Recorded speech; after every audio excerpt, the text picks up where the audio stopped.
Hello guys, आप सभी का आपके अपने चैनल पोर्टल एक्सप्रेस में एक बार फिर से स्वागत है। सो आज का हमारा क्वेश्चन है, find and right the output of the following Python code. हमें जो कोड दिया गया है, स्क्रिप्ट दिया गया है, उसका हमको आउटपुट बताना है। अब आप बोलेंगे सर ये तो काफी सिंपल है, पर ये क्वेश्चन थोड़ा लेंथी है क्योंकि ये इसमें फंक्शन इंक्लूड करता है, तो इसमें आपको लोकल ग्लोबल वेरिएबल का थोड़ा ध्यान रखना होगा, इसलिए ये क्वेश्चन बन जाता है डिफिकल्ट, जिसको आप आसानी से नहीं सॉल्व कर पाएंगे। तो डोंट वरी, आज की वीडियो में मैं आपको बताऊंगा कि ऐसे क्वेश्चन को कैसे हैंडल करना चाहिए। अब चलिए बिना टाइम का वीडियो शुरू करते हैं।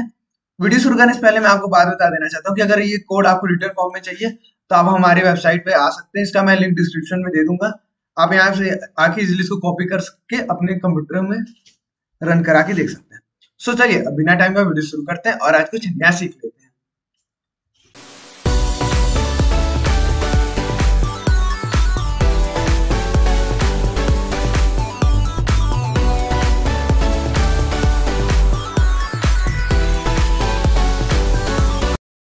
सबसे पहले हमने एक फंक्शन को डिफाइन किया जो इसका नाम कॉल है, राइट।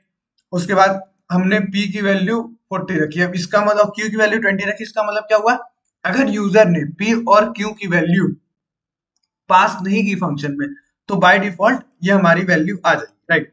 इसका यूज हम अभी बाद में इस स्टेप में देखेंगे कि कैसे काम कर रहा है, राइट। हम आगे भी बढ़ते हैं। फिर क्या होगा कि p की वैल्यू हम चेंज कर देंगे, p प्लस q हो जाएगी और q की वैल्यू p माइनस q। अब यहाँ पे एक बात ध्यान रखिएगा, ये देखिए यहाँ पे p की वैल्यू है 40 और यहाँ की q की वैल्यू 20, तो p की वैल्यू क्या हो जाएगी 40 प्लस 20 जो कि हमारा 60 हो जाएगा। और यहाँ q की वैल्यू आप सोचेंगे 40 माइनस 20 हो जाएगा, पर ऐसा नहीं होगा। क्यों नहीं होगा? क्योंकि देखिए p की वैल्यू इसके पहले आपने चेंज कर लिया, जो कि p की वैल्यू यहाँ पे हो जाएगी आपकी 60, तो यहाँ पे आपको 60 माइनस 20 करना होगा, तो आपका आंसर आ जाएगा 40। q की भी वैल्यू हो जाएगी 40, राइट। तो हमारा अगर हम फंक्शन कोई कुछ भी पास नहीं करते तो हमारा प्रिंट हो जाएगा 60 40, राइट। और फिर रिटर्न p। अब ये कैसा फंक्शन है? नॉन वाइड फंक्शन है। नॉन वाइड मतलब ये फंक्शन हमारा कॉल जो फंक्शन है रिटर्न कर रही है वैल्यू। आप बोलोगे सर प्रिंट है तो इसका मतलब ये फंक्शन नॉन वाइड भी फंक्शन हो सकता है, पर नहीं, जब ये वैल्यू रिटर्न कर रहा है तो इसको हम नॉन वाइड फंक्शन ही कहते हैं, राइट। मैंने सोचा कि इसलिए आगे आपको बता दूं, इसलिए बता दिया, राइट। अब कोड में क्या किया है, आर की वैल्यू 200 असाइन किया है और एस की वैल्यू 100 असाइन किया है। अब इन सब वैल्यूज पे आपको ध्यान रखना होगा जब भी आप कर रहे हो ना। जब भी क्वेश्चन आ गया होगा आपके एग्जाम में तो आप एक एक स्टेप करके देखेंगे, आपको अच्छे से क्लियर होगा। मैं आपको एक तरीका बताता हूँ कि जिससे आपको ना सब कुछ समझ में आएगा। वो तरीका आपने अगर यूज किया तो अगर आप पीसी में कर रहे हैं तो वो तरीका आपको बहुत बेनिफिशियल रहेगा। अभी मैं आपको बताऊंगा जब इसकी जरूरत पड़ेगी, राइट। यहाँ पे देखिए फिर क्या हुआ है, आर की वैल्यू यहाँ जो रिटर्न करेगी p की वैल्यू वो हमारी r की वैल्यू बन जाएगी, राइट। कॉल फंक्शन में देखिए r कॉमा s दोनों पास हुआ है, इसलिए ये केस नहीं आएगा कि r p की वैल्यू 40 रहेगी, q की वैल्यू 20। हमारा क्या केस आएगा, p की वैल्यू हमारी 200 हो जाएगी इस केस में, आपको मैं समझाने के लिए बोल रहा हूँ, और s q की वैल्यू हमारी हो जाएगी 100, राइट। तो हमारी अब p की वैल्यू क्या हो जाएगी यहाँ पे 200 प्लस 100, तो हमारी वैल्यू हो जाएगी यहाँ पे 300, राइट। और यहाँ q की वैल्यू क्या हो जाएगी, यहाँ पे देखिए p की वैल्यू चेंज हो चुकी है 300, 300 माइनस 100 जो कि हमारा आएगा 200, तो यहाँ देखिए प्रिंट हो जाएगा, यहाँ क्या होगा प्रिंट 300 और यहाँ क्या प्रिंट होगा 200, जैसा कि देखिए आउटपुट में लिखा होगा, राइट। अब आप अगर नहीं ट्रेस कर पा रहे हैं ऐसे कैसे हो रहा है, तो आप ऐसा करिए कि यहाँ बीच में प्रिंट p कॉमा q लिख दीजिए, जिसकी वजह से आपको क्लियरिटी होती जाएगी, राइट। इसको यहीं से मैं कॉपी कर लेता हूँ और यहाँ पे भी इसको ले जाके पेस्ट कर, जिसकी वजह से हमारा आउटपुट देखने में कुछ समझ में आने लगेगा हमको, राइट। हम अभी क्या कर, अभी हम सिर्फ ना पहले वाले इसके लिए हमने देखना चाहते हैं, राइट। तो इन सबको मैं कमेंट आउट कर देता हूँ। तो देखिए अब हम सिर्फ इसके लिए आउटपुट देखना चाहते हैं, राइट। तो चलिए मैं आपको रन करा के दिखा देता हूँ। तो देख लीजिए हमारी वैल्यू क्या आई है 300, p की वैल्यू देखिए इंप्लीमेंट हो चुकी है, p की वैल्यू 300 आ गई, और फिर हमारी q की वैल्यू थी 100, उसके बाद फिर ना 300 माइनस 100 हो गया हमारा 200, फिर हमारा ये आउटपुट आ गया, राइट। तो उम्मीद करता हूँ कि आपको ये तो स्टेप समझ में आ गया। तो अब चलिए आगे आगे वाले स्टेप पे बढ़ते हैं। अब क्या हो गया, अब देखिए r की वैल्यू यहाँ हो चुकी है हमारी चेंज।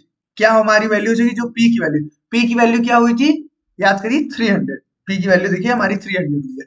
तो इसलिए आर की वैल्यू क्या हो गई है 300। अब 200 आर की वैल्यू नहीं है, तो हमारा अब देखिए यहाँ पे क्या प्रिंट होगा, आर की वैल्यू 300 प्रिंट होगा और एस की वैल्यू क्या प्रिंट होगा। अब एस की वैल्यू अब ध्यान रखिए, यहाँ पे एस को पास तो किया गया है पर यहाँ तो सब ऑपरेशन क्यू कर रहा है, देख सकते हैं यहाँ पे क्यू।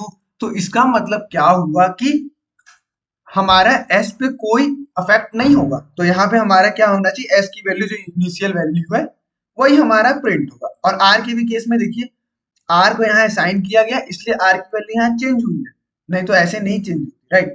तो एस की वैल्यू हमारी चेंज होगी, क्या हुई है, नहीं एस की वैल्यू मतलब हमारी चेंज नहीं हुई, तो हमारा क्या आना चाहिए यहाँ पे 100। तो देखिए दूसरा स्टेप में क्या आया भाई, 300 @ 100, राइट। तो यहाँ तक उम्मीद करता हूँ कि आपको समझ में आ गया। अब देखिए अब यहाँ पे है ना, अगले स्टेप में ना एस की भी वैल्यू यहाँ पे चेंज हो रही है। और अब यहाँ पे देखिए, अब ये आपको ध्यान रखना होगा। अब यहाँ पे ये क्या वर्क काम कर रहा है, यहाँ पे आपको अब देखना होगा कि यहाँ सिर्फ एक ही वेरिएबल को पास किया गया है जिसका है, जो कि है एस, राइट। अब यहाँ पे दूसरा वेरिएबल तो आर लिखा नहीं गया है, तो इसका मतलब क्या हुआ, यहाँ पे सिर्फ एक वेरिएबल, अब एक वेरिएबल जाएगा तो किसको असाइन होगा, एस की वैल्यू असाइन होगी कि पी को कि क्यू को।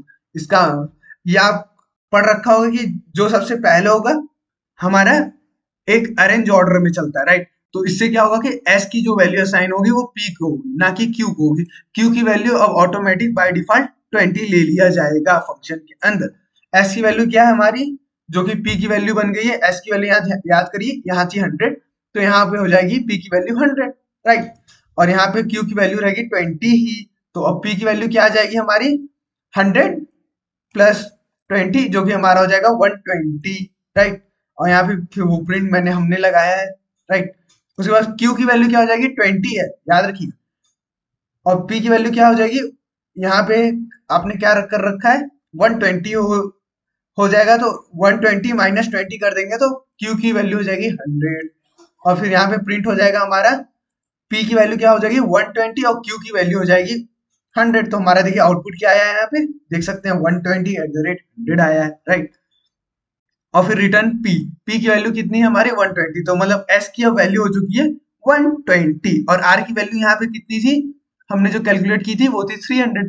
तो हमारा नेक्स्ट स्टेप में क्या आना चाहिए, आपने पहले ही गेस कर रखा होगा 300 @ 120, राइट। अब उम्मीद करता हूँ कि आपको ये पूरा फंडा समझ में आ गया हो, क्योंकि फंक्शन के अंदर वेरिएबल जब पास होता है तो फिर वो उसके साथ क्या ऑपरेशन होता है, राइट। जब तक आप असाइन नहीं करेंगे, जब तक यहाँ पे रिटर्न स्टेटमेंट नहीं लगा होगा, तब तक एस की वैल्यू चेंज नहीं होगी फंक्शन के अंदर पास करने के। तो चलिए मैं आपको आउटपुट दिखा देता हूँ। यहाँ पे मैंने प्रिंट लगा रखा है, याद ध्यान रखिए, जिसकी वजह से हमारा आउटपुट एक लंबा आउटपुट आएगा, एक एक स्टेप समझाता हुआ आएगा, राइट। अगर आपको डायरेक्ट आंसर देखना है तो ये दोनों स्टेप को मैं कमेंट आउट कर देता हूँ, जिसकी वजह से आपको